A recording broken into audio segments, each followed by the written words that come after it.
നെന്മാറ വല്ലങ്ങി വേല ഇന്നലെയായിരുന്നു. ഇന്ന് വേലയ്ക്ക് ശേഷം ക്ഷേത്രത്തിൽ പൂജകൾ ഉണ്ടായിരുന്നു. ഈ പൂജയുടെ ഭാഗമായിട്ടുള്ള എഴുന്നള്ളിപ്പിനിടെയാണ് ആന ഇടഞ്ഞത്. നെന്മാറ ദേശത്തിന്റെ എഴുന്നള്ളിപ്പാണ് നടക്കുന്നുണ്ടായിരുന്നത്. ഈ സമയത്താണ് വൈലാശ്ശേരി അർജുനൻ എന്ന കൊമ്പൻ പെട്ടെന്ന് ഇടഞ്ഞത്.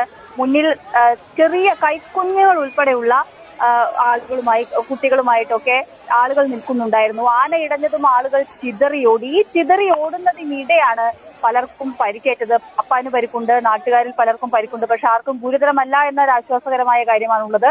ആനയെ പെട്ടെന്ന് തന്നെ തളയ്ക്കാൻ കഴിഞ്ഞു എന്നുള്ളതാണ്. എളുപ്പത്തിൽ കാര്യങ്ങൾ വലിയ അപകടത്തിലേക്കൊന്നും പോകാതെ സംഭവം നിയന്ത്രിക്കാനും കഴിഞ്ഞു.